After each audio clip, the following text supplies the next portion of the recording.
12 अक्टूबर 1972 की सुबह मॉन्टेविडेयो के एयरपोर्ट पर एक आम दिन लग रहा था, मगर फिजा में एक अलग ही तवानाई थी।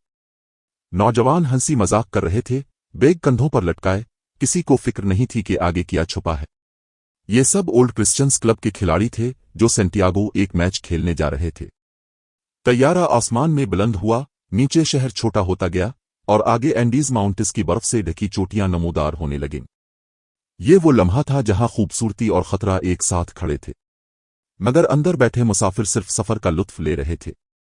पहला दिन आहिस्ता आहिस्ता बदलने लगा। बादल गहरे होते गए, हुआ बेकाबू होने लगी। तैयारा हिलने लगा जैसे फिजा खुद उसे धकेल रही हो। कॉकपिट में खामोशी और टेंशन बढ़ रही थी। पायलट के अंदाजे गलत साबित हो रहे थे। और फिर एक लम्हा आया जो सब कुछ खत्म कर गया। एक जबरदस्त झटका, लोहा चटका, चीखें बुलंद हुईं। तैयारा पहाड़ से टकरा गया। ये सिर्फ हादसा नहीं था, ये एक कयामत थी जो चंद सेकंड में गुजर गई। जहाज का एक हिस्सा हुआ में अलग हो गया, बाकी हिस्सा बर्फ पर फिसलता हुआ एक सुनसान वादी में जा रुका। अंदर खून, चीखें, टूटे हुए ख्वाब। पहले दिन के बाद जो बच्चे, वो एक बर्फानी कब्रिस्तान में जिंदा थे। दूसरा और तीसरा दिन, हकीकत आहिस्ता आहिस्ता जहन में उतरने लगी। सर्दी इतनी शदीद थी कि हड्डियां जलती महसूस होती थीं। सांस लेने में दर्द होता था। हर तरफ सफेद खामोशी थी जो चीखों से ज्यादा खौफनाक लगती थी। उन्होंने जहाज के मलबे को पनाह बनाया, जख्मियों को कपड़े लपेटकर बचाने की कोशिश की। हर कोई एक दूसरे को झूठी तसल्ली दे रहा था। रेस्क्यू आएगा, हमें तलाश कर लिया जाएगा। चौथे दिन एक रेडियो चल पड़ा। आवाज आई, सर्च जारी है। ये आवाज उनके लिए जिंदगी की पहली किरण थी।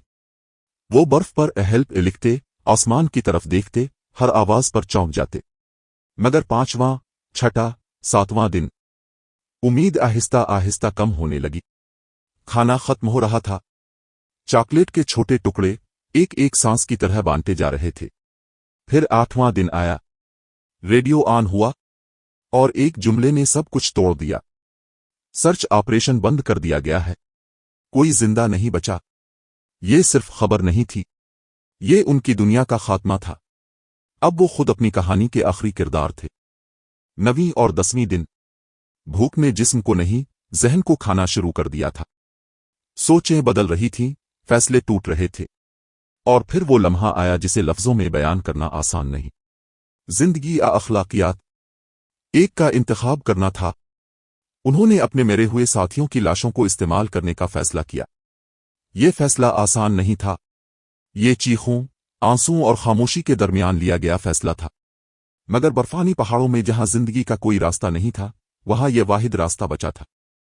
11वीं से 15वें दिन तक वो सिर्फ जिंदा रहने की कोशिश कर रहे थे। जज्बात धुंधला गए थे।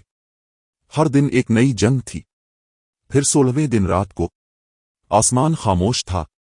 अचानक जमीन हिलने लगी। एक गहरी आवाज, और फिर बर्फ का तूफान, एवलेंच। सफेद मौत उन पर गिर पड़ी।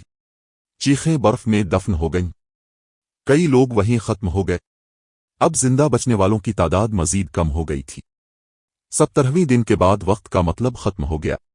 ना दिन का पत्ता था, ना रात का। सिर्फ सर्दी, भूख और खामोशी बाकी थी।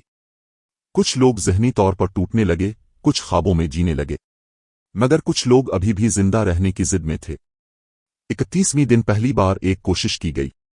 चंद नौजवान पहाड़ों की तरफ निकले, मगर बर्फ और ऊंचाई ने उन्हें वापस धकेल दिया। ये वाज़ेह हो गया कि आसान रास्ता कोई नहीं। फिर दिनों में एक मंसूबा बनाया गया। जहाज के हिस्सों से सामान बनाया गया, खाने को महफूज किया गया, और सबसे अहम, एक फैसला। अब इंतजार खत्म था। 46वें दिन नैंडो और रॉबर्टो कनेसा ने एक दूसरे की तरफ देखा और सिर्फ एक जुमला कहा, अब हम जाएंगे, चाहे मर जाएं या बच जाएं। वो निकल पड़े। सफेद बर्फ का समंदर, खामोश पहाड़ और 2 इंसान जो मौत के खिलाफ चल रहे थे। हर कदम एक जंग था। जिस्म टूट रहा था, मगर इरादा नहीं। फिर एक दिन, वो एक चोटी पर पहुंचे, और वहां से जो मंजर देखा, वो उम्मीद नहीं, एक और इम्तिहान था। उनके सामने अभी भी पहाड़ ही पहाड़ थे। ये वो लम्हा था जहां ज्यादातर लोग हार जाते। मगर वो नहीं, वो चलते रहे। 57 से 60 दिन। मंजर बदलने लगा। बर्फ कम हुई, जमीन नजर आने लगी, और फिर पानी की आवाज। ये आवाज उनके लिए जिंदगी की पहली हकीकी निशानी थी। 61वें दिन। दूर एक चरवाहा दिखाई दिया। वो बहुत दूर था। उन्होंने चीखा, हाथ हिलाए, मगर वो नहीं सुन सका। फिर उन्होंने एक कागज पर पैगाम लिखा, पत्थर के साथ बांधा और पूरी ताकत से फेंका। चरवाहे ने वो कागज उठाया, और वो लम्हा। तारीख बदल गया। वो फौरन मदद के लिए गया। अगले दिन आसमान बदल गया। खामोश पहाड़ों में हेलीकॉप्टर्स की आवाज गूंजी। ये वो आवाज थी जो 72 दिन से गायब थी। एक एक करके जिंदा बच जाने वालों को निकाला जाने लगा। लेकिन असल लम्हा अभी बाकी था।